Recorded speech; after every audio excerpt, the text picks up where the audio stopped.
जिला संस्कृति भवन पुरी ठारे पालित होईछि श्री विश्व नयन ऐश्वर्य परिषद सप्तम वार्षिक महोत्सव।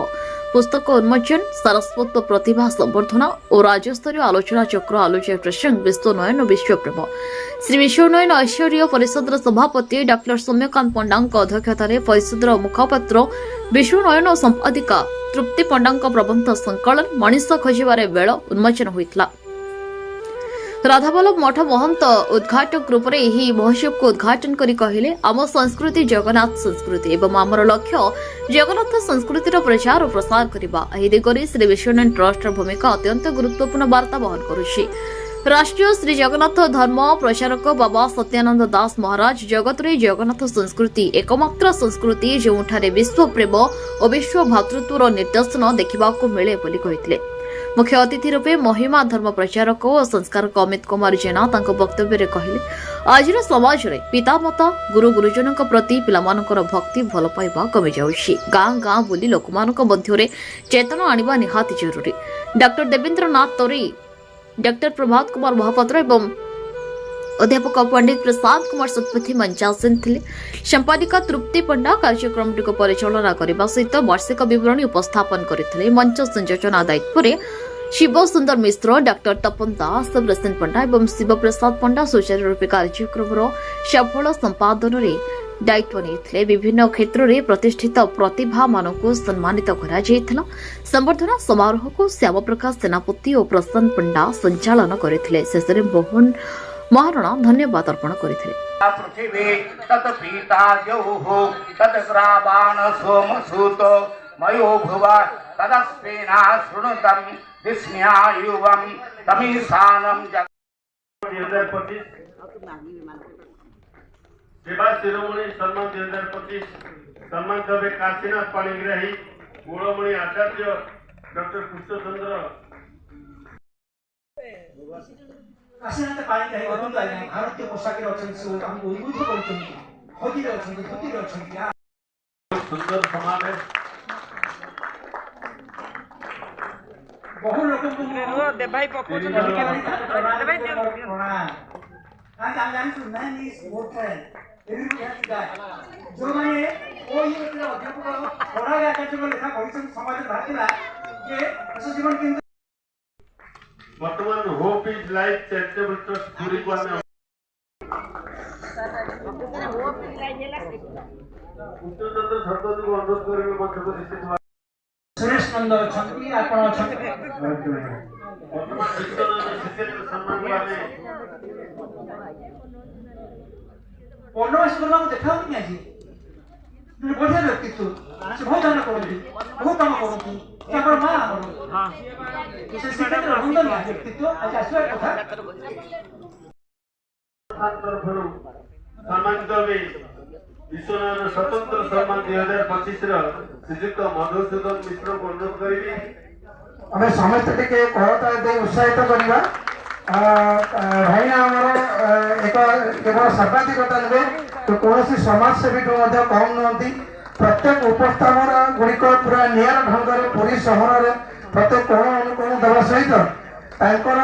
प्रत्येक जरा निवास प्रत्येक जाजपुर बहुत समय विशाल गुड़िक अनुसरण करे और समाज सेवा क्षेत्र में अनेक गुड़िए ना रही पुरी सहर में प्रत्येक समय से काम कर हम पाखे परिचित हे। जय जगन्नाथ। मधुसूदन मिश्र महाशय को अनुरोध करছি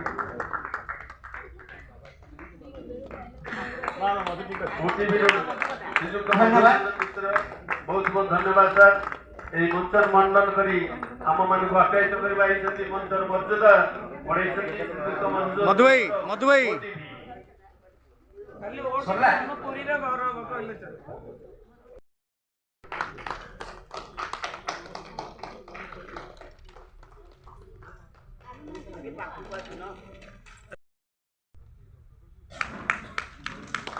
पूज्य बाबा सत्यानंद दास महाराज ओडिशार जड़े वरेण्य प्रवक्ता तथा जगन्नाथ संस्कृतिर प्रचार गोटे सरकारी दवा समस्ते आज आम मुख्य अतिथि अच्छा अनुष्ठान तरफ आम समस्ते गोटे बड़ सरकारी दवा समाजसेवी एवं ए अंचल जड़े जनाशुना डाक्तर तथा संजीवनी भली मेडिकल जो अनेक गरीब लोक एवं प्रयास जो आज कार्यक्रम संभव होती विश्वनयन सभा सशंखचक्रं सकिरीटकुण्डलं सपीतवस्त्रं सरसिविभीषणं संहारवक्षस्थलतोस्पृहस्यं नमामि विष्णुं शिरसा चतुर्भुजं सदै गायन्ति यं सामगः ध्यानावस्थिततद्गतेन मनसा पश्यन्ति यं योगिनः यस्यन्तं न विदुषुरासुरगणा देवाय तस्मै नमः देवाय तस्मै नमः देवाय तस्मै नमः ॐ धर्मामृतंगमय ओम पूर्णमदः पूर्णमिदं पूर्णात् पूर्णमुदच्यते पूर्णस्य पूर्णमादाय पूर्णमेवावशिष्यते ओम शांति शांति।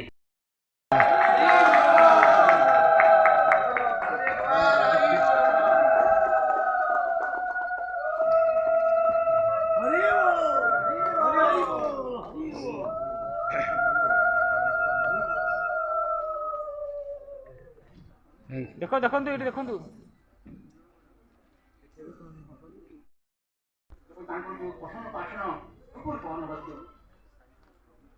सन्त रामकृष्ण दास महाराज चरणारविंद मोर कोटि कोटि प्रणाम आपण कहते बहु बड़ी दिवस आज्ञा समस्त को स्वागत करुछि समस्त को हृदय जय श्री जगन्नाथ बोली कहूछि एवं समस्त को एतिकी मु प्रार्थना करुछि जे आमर ओडिया मानकर आमर दिय होउछन्ति जगन्नाथ तेणुक आम समस्ते निजक सब समर्पित करने दरकार जहाँ भी देखा निश्चित भाव में आपको जगन्नाथ कृपा निश्चित भाव में प्राप्ति हे तो आज जो सप्तम वार्षिक उत्सव प्रतिवर्ष पर वर्ष आम पालन करुचे शरद कुमारी मिश्र श्रीमती तरुणलता सामंत रंजना मिश्र एवं श्रीयुक्त रमेश जेना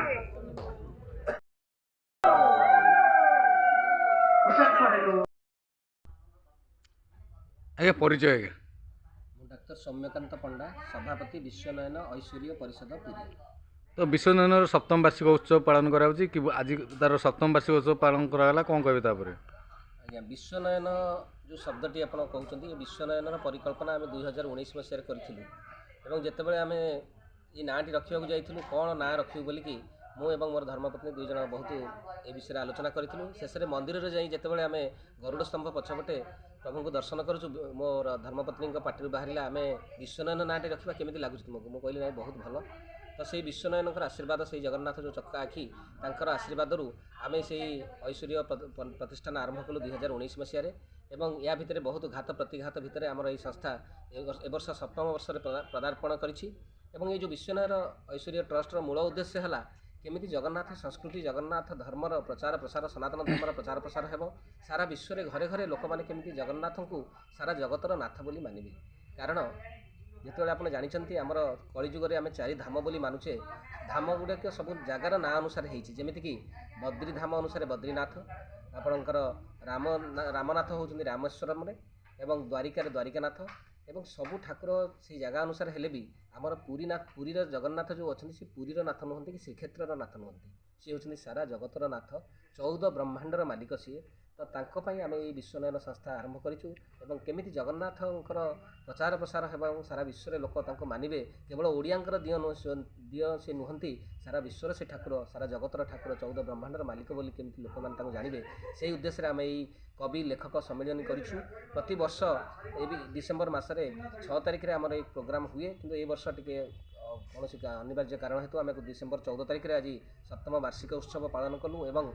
विश्वनयन जो वार्षिक मुखपत्र बाहर विश्वनयन ऐश्वर्य परिषद आज ता उन्मोचन होती एवं बहुत साधु सन्त जोगदे जमीक आपंकर जानी राधावल्लभ मठर महंत मठाधीश श्रीजुक्त बाबाजी रामकृष्ण दास महाराज बाबाजी सत्यानंद दास महाराज जी की आपंकर जगन्नाथ धर्मर प्रचार प्रसारक एवं आउ जने बाबाजी अच्छे असित जेना महोदय जी की गृहस्थी ही सी जगन्नाथ धर्म प्रचार कर अलेख महिमा धर्म को अनुसरण करती आहरी बहुत मान्यगण्य व्यक्ति जमीक आमर डॉक्टर देवेंद्रनाथ तरई जी की आमर संजीवनी हॉस्पिटल से होती MD ଏବଂ ରାଜ୍ୟ ଜିଲ୍ଲା ବିଜେପିର ସଭାପତି ସେ ଅଛନ୍ତି, ସେ ମଧ୍ୟ ଏଠି ଉପସ୍ଥିତ ଥିଲେ ଏବଂ ଆମର ଯେଉଁ ଆସିଥିଲେ ଭକ୍ତମାନେ, ଆଜି ଭକ୍ତ ଏବଂ ଭଗବାନଙ୍କର ମିଳନ ହେଇଥିଲା। ସାରା ଓଡ଼ିଶାରୁ ବିଭିନ୍ନ ପ୍ରାନ୍ତରୁ, ରାଜ୍ୟର ବିଭିନ୍ନ ପ୍ରାନ୍ତରୁ ସମସ୍ତେ ଧାଇଁ ଆସିଥିଲେ ସେଇ ବିଶ୍ୱନାୟନଙ୍କର ଦର୍ଶନ କରିବା ପାଇଁ ଏବଂ ହରି କଥା ଟିକେ ଶ୍ରବଣ କରିବା ପାଇଁ। କାରଣ ଆପଣମାନେ ଜାଣିଛନ୍ତି ସବୁ ଜିନିଷ ଆଜିକାଲି ସୁଲଭ, ଯେମିତିକି ଆପଣଙ୍କର ତୁଳସୀ ଦାସଙ୍କର ଗୋଟେ ଦୋହା ଅଛି, ସନ୍ଥ ସମାଗମ ହରି କଥା ତୁଳସୀ ଦୁର୍ଲଭ ଦୋହି ସୁତ ଦାରା ଲକ୍ଷ୍ମୀ ଏ ପାପି କେ ବି ହୋଇ। ତାର ଅର୍ଥ ଆମ ସମସ୍ତଙ୍କ ପାଖରେ ଧନ ଅଛି, ସ୍ତ୍ରୀ ଅଛି ଏବଂ ପିଲାମାନେ ଅଛନ୍ତି, କିନ୍ତୁ ସାଧୁସନ୍ଥଙ୍କ ମୁହଁରୁ ହରିକଥା ଶ୍ରବଣ କରିବା ଇଏ ଗୋଟେ ବହୁତ ଦୁର୍ଲଭ ଜିନିଷ, ଯେଉଁଟାକି ଆମେ ବିଶ୍ୱନୟନ ମାଧ୍ୟମରେ ଆମେ ଚାହୁଁଛୁ ଯେତେ ଭକ୍ତମାନେ, ଯେତେ କବି ଲେଖକ ଅଛନ୍ତି ସାରା ରାଜ୍ୟର ଏଠି ଏକତ୍ରିତ ହେଉଛନ୍ତି ପ୍ରତିବର୍ଷ ଏବଂ ସାଧୁସନ୍ଥଙ୍କ ମୁହଁରୁ ସେଇ ବିଶ୍ୱନୟନଙ୍କର କଥା ଆଜିର ଯେଉଁ ଥିଲା ବିଷୟ, ସେ ବିଷୟର ନାଁ ହେଉଛି ବିଶ୍ୱନୟନ ଏବଂ ବିଶ୍ୱପ୍ରେମ ଉପରେ ଆଜିର ଆଲୋଚନା ଚକ୍ର ହୋଇଥିଲା ଏବଂ ସମସ୍ତେ ଏହାକୁ ମନଭରି ଉପଭୋଗ କରିଥିଲେ। ମୁଁ ଆଶା କରୁଛି ଏମିତି ପ୍ରତିବର୍ଷ ଭଗବାନ ଆମକୁ ଶକ୍ତି ଦିଅନ୍ତୁ, ସାହସ ଦିଅନ୍ତୁ, ତାଙ୍କରି କାର୍ଯ୍ୟ ତାଙ୍କ ଦ୍ୱାରା ସମ୍ପନ୍ନ ହେଉ। ଆପଣ ଯେଉଁଟା ବିଶ୍ୱନୟନ ମାଧ୍ୟମରେ ଚାହୁଁଛନ୍ତି କଳା ସଂସ୍କୃତି ବଞ୍ଚିକି ରହୁ, ସମସ୍ତେ ଜଗନ୍ନାଥଙ୍କୁ ଭଲ ପାଆନ୍ତୁ, ତ ଆଜିକା ଯୁବପିଢ଼ି ଜନ୍ମ ହେଲା ପିଲା ମୋବାଇଲ ନ ବାଜିଲେ ଖାଉନି, ତ ମୋବାଇଲ ଛାଡ଼ି କେମିତି ଆମର ଆଧ୍ୟାତ୍ମିକ ଶକ୍ତି ଏବଂ ଜଗନ୍ନାଥଙ୍କ ପ୍ରତି ଏବଂ ବିଭିନ୍ନ କଳା ସଂସ୍କୃତି ପ୍ରତି ତାର ଆଗ୍ରହ ବଢ଼ିବ କହିବେ କି ଟିକେ? ଆଜ୍ଞା, ତ ଆପଣ ଦେଖନ୍ତୁ ଆଗରୁ ମୋବାଇଲ ଆସିବା ପରଠୁ ସବୁ ଜିନିଷ ଧୀରେ ଧୀରେ ବନ୍ଦ ହେବାକୁ ବସିଛି। ଯେମିତିକି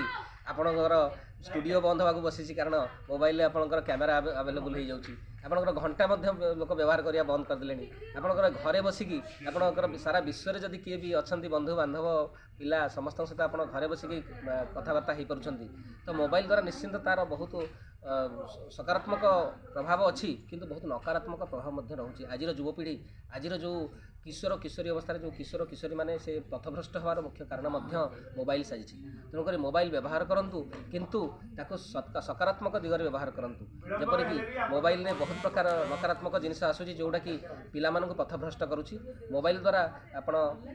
ବହୁତ ଜିନିଷ ଠାକୁରଙ୍କ ବିଷୟରେ ଜାଣିପାରିବେ ସତ, କିନ୍ତୁ କବି ଆଉ ଲେଖକ ଏମାନେ ତାଙ୍କର ଲେଖନୀ ବନ୍ଦ ନ କରନ୍ତୁ, ତାଙ୍କର ସେଇ କବି ଆଉ ଲେଖକ ତାଙ୍କ କଲମ ମୁନ ଚାଲିଥାଉ, କିନ୍ତୁ ମୋବାଇଲ ଦ୍ୱାରା ଯେ ସେଗୁଡ଼ାକ ବନ୍ଦ ହେଇଯିବ ଏବଂ ଜଗନ୍ନାଥଙ୍କର ସଂସ୍କୃତିର କିଛି ତା ଦ୍ୱାରା ଅପବ୍ୟବହାର ହେବ ଏକଥା ମୁଁ ଭାବୁନି। ମୁଁ ଆଶା କରୁଛି ମୋବାଇଲକୁ କମ୍ ବ୍ୟବହାର କରିବେ ଏବଂ ଜଗନ୍ନାଥଙ୍କ ସଂସ୍କୃତିର ପ୍ରଚାର ପ୍ରସାର ମଧ୍ୟ ମୋବାଇଲ ଦ୍ୱାରା ହେଇପାରିବ। କାରଣ ଏଇ ସୋସିଆଲ ମିଡ଼ିଆ, ମାସ୍ ମିଡ଼ିଆ ଇଏ ଗୋଟେ ମଧ୍ୟ ବହୁତ ବଡ଼